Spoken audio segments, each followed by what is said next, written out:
Hey guys, what is up? I hope you are having a fantastic day so far, and I am here with something a little different. So since Steven Universe is still on hiatus, I figured I would start covering more animated shows, and lucky for me, there is a new show called OK KO, created by Steven Universe alum Ian Jones-Quartey.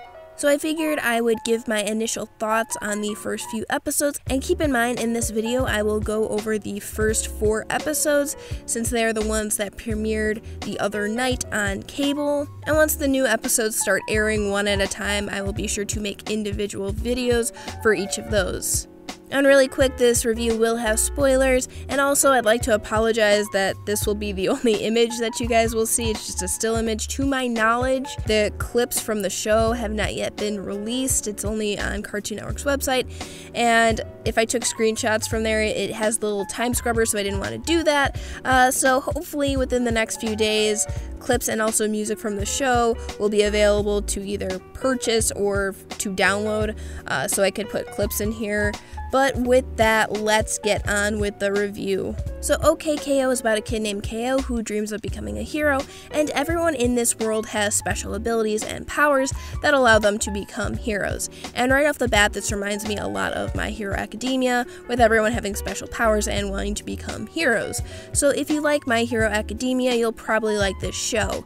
However, OK KO does add levels as a way to show how powerful certain characters are. We see this as KO is looking through his POW cards and examining each of the hero's level. In town, Mr. Gar, who owns Gar's Bodega, is the highest at level 11. KO admires and respects Mr. Gar and wants to be a hero like him. One of the running jokes of the show is Gar's crush on KO's mom Carol and how it keeps him from saying no to her. And after saying hi to Gar in the parking lot at Lakewood Plaza Turbo, where most of the show takes place, KO and Carol go to the dojo so she can teach her a class. However, after seeing KO as a distraction, she sends him to run an errand to Gar's Bodega. KO happily accepts, and here is where we meet Radicles, or Rad for short, and Enid, 2 employees at Gar's.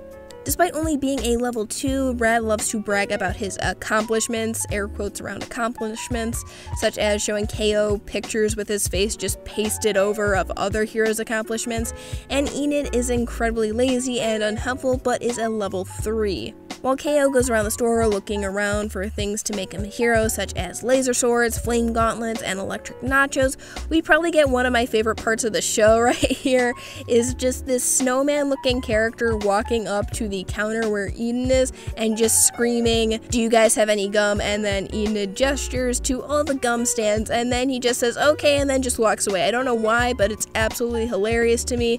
I've seen this episode a couple times, and every single time this makes me laugh so hard. But after gathering all of his heroic equipment, KO comes face to face with Daryl, a robot creation of the main villain of the show, Lord Boxman. KO fights with Daryl, and things seem to be going pretty well until we find out that it was all KO's imagination, and he actually made a fool of himself. And can I just say that the skeleton character, I'm not sure if he has a name yet, at least not in this episode, is he supposed to be an Easter egg for the Steven Universe fans and Undertale fans? Because I mean, he's a skeleton with a cape and a purple gem on his chest, so I don't know if this was intentional or not. After Daryl gets defeated by Gar, Rad and Enid clean up the mess. KO vows to become a hero and starts to get tears in his eyes. Rad makes fun of KO for it, but Enid says that she could get used to having KO around. So in terms of this being the first episode of the show, I think this was incredibly well done. All the characters are likable, we get to see their personalities and what drives them, and the world where everyone has a power is something that will definitely make viewers want to keep watching the show to see how many powers there are. So that was Let's Be Heroes episode 1 of the show. Now we have episode 2, Let's Be Friends. So this episode picks right up where Let's Be Heroes ended, but we do get introduced to the main villain of the show, Lord Boxman, who creates all the robots to destroy a friendship. Boxman destroys the old Daryl and a new Daryl arrives. However, Daryl is not able to handle the tasks given to him, and Shannon, another robot of Boxman, sets out to take care of things. KO tries to help Enid and Rad at work, but ends up getting in the way and is asked to stay out of the way at the bodega. So the degraded KO wants to try and prove himself to Rad and Enid. After some convincing from a disguised Shannon outside the store, KO sets out to try and infiltrate Lord Boxman's factory. KO is successful in infiltrating, but finds out it was all a trap. Boxman tells KO that Rad and Enid will be mad at him for infiltrating the factory and says that they will never want to be friends with him. However, Rad and Enid arrive to save KO through the power of their friendship, thus defeating Lord Boxman. After arriving back at the bodega, Gar scolds Rad and Enid for leaving work and refuses to hire KO, but after some convincing from Carol, Gar eventually agrees to hire KO. KO is so overjoyed that he actually uses an unknown power to him, shooting a flaming fist into the sky. This episode was more comedic and established the main villain of the show, and I find it far too coincidental that Jim Cummings, who voices Boxman, has also voiced Dr. Robotnik, who is also a comedic villain who builds robots. I also genuinely like the friendship between KO, Rad, and Enid. At a glance, they may not seem like they would get along, but you can definitely tell that KO's positive attitude rubs off on Enid and Rad. Speaking of Enid, though, the next episode is Your Everybody's Sidekick. This was more of a comedic episode revolving around KO trying to show Enid helping people feels good.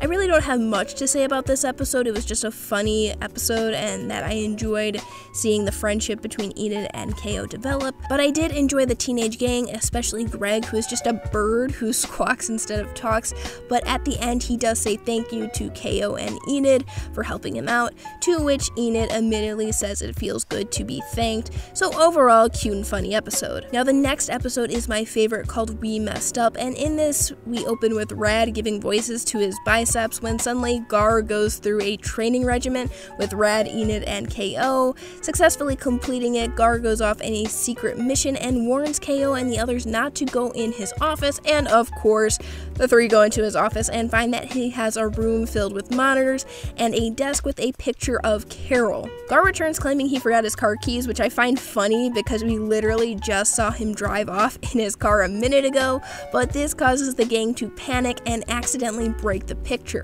Determined to keep it a secret, Rad and Enid distract Gar while KO goes to talk to his mom, and this is probably my favorite part of the episode, with Enid and Rad distracting Gar, and this ranges from telling him that they're practicing a dance, accusing customers of reading magazines for free, forgetting how to mop, and putting on a puppet show. It's hilarious and I absolutely love it. Meanwhile, KO tries to get his mom to recreate the picture, but the outfit in the photo is too small for Carol, leading KO to pose instead, which is also a hilarious moment. And then we get this mysterious moment when Carol talks about Gar, and it's seemingly a flashback to a rainy day in New York City with this jazz music playing in the background, and a donut shop gets robbed with a sub sandwich falling into a puddle, and I'm genuinely curious if this is supposed to just be funny nonsense or if this actually means something, but I guess time will tell. But back at the bodega, the gang gets caught by Gar, but before he can punish them, Carol comes in with a copy of the photo, and can I just say that it's absolutely hilarious how Gar acts around Carol. It's really adorable. Gar tells Rad, Enid, and KO to never speak of this again, and they leave. Gar looks at the photo and places it into his desk drawer, and the music that plays is very similar to the music that played during the flashback where Carol is talking about Gar in the rainy day in New York City. So I'm really wondering if there's something more to that, but that is where the episode ends. So that's it. Those are the first 4 episodes of OK KO. I really like the show a lot, from the sketchy comic book-like aesthetic and animation, as well as the characters and comedy in the show. It just makes me more excited to see what is to come, but let me know what you think of OK KO in the comments below. But thank you so much for watching. Be sure to like, comment, and subscribe for more OK KO content, and until next time guys, take care.